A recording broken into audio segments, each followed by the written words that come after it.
Hello, everyone. Well, it's day 2, and I'm continuing to read snippets out of my father's book, The Shoemaker's Dream. And the last time we left off with Izzy renting a room at Mathilda Garson's home. And we're going to move into the next day, and this is chapter 30. I'm going to skip a few pages. We're going to fast forward, and I'll give you a little synopsis of what happens. Izzy goes to Rosh Hashana services. He's on the search for Solomon Goldman, who was recommended that he reach out to by his mentor in Welsich, Poland, Lev Feinberg. Izzy eventually connects with Solomon Goldman, and he ends up getting an appointment to come in the following day to prove to Mr. Goldman what he can do with furs. So he's very excited, and he heads home to Mathilda Garson's, and he gets to the house, and when he arrives, Mathilda comes out of her room to greet him. He shared with her what had just happened with Solomon Goldman and how he was looking forward to showing him what he could do. But Mathilda wanted to talk about Rosh Hashana. Mathilda said, "Come, Izzy, let's sit down in the parlor and talk about Rosh Hashana. That was a beautiful service today, don't you think? But it was a little long because today is also Shabbat. It is unusual for Rosh Hashana to be on the Shabbat. Would you like a glass of schnapps to celebrate the holiday?"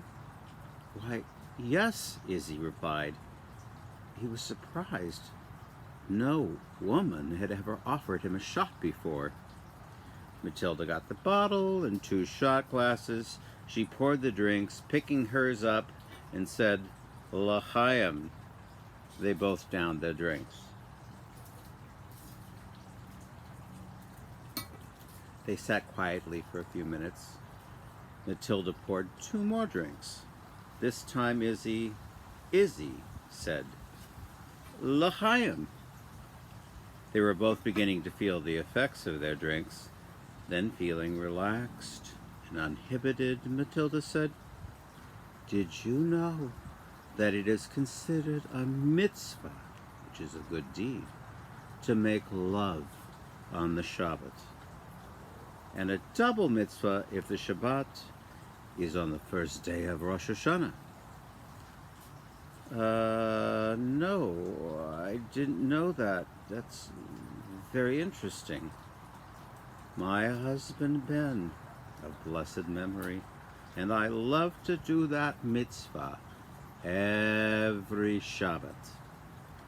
Izzy, feeling uncomfortable with the conversation, blushed and said, "I'm sure you miss him." "Oh, Izzy, darling, how sweet of you to say that. You are a very understanding young man. Do you mind if I give you a hug? I really miss not having anyone to hug." "A hug? Why no?" They were sitting on the big overstuffed brown mohair sofa. Mathilda moved closer and put her arms around Izzy, who felt surprised, confused, and excited all at once. He reacted by encircling Mathilda with his arms. The hug lasted longer than expected, and Izzy felt Mathilda's warm breasts press against his body. Both of them were breathing hard. Finally, they released the hug, and Mathilda said, "Ah, think of it, missing a chance for a double mitzvah." Softly under her breath, she said, "Maybe I don't need to miss that chance."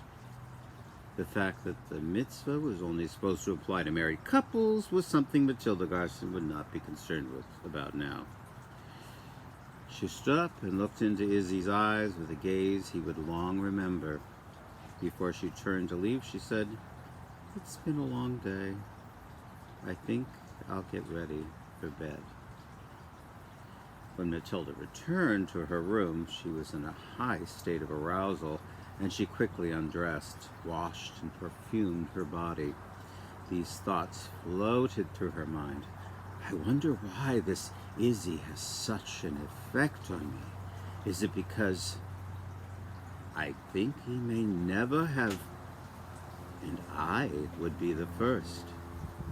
That's exciting. But do I dare? It had been a long and eventful day. Izzy quickly undressed and got under the covers, but he couldn't fall asleep. He lay in bed listening to the sound of the night, a far-off train, someone in the street shouting, a dog barking. Finally, at about 11, his eyes began to close. It was then that he heard a click at the door.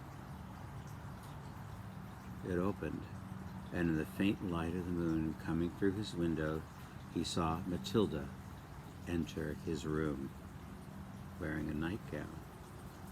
She stood looking at him for a moment, then walked to the side of his bed, where she realized he was awake and silently gazing at her. She removed her gown, letting it fall to the floor, and stood there naked as Izzy's eyes grew wide. Then in silence, she slipped into his bed.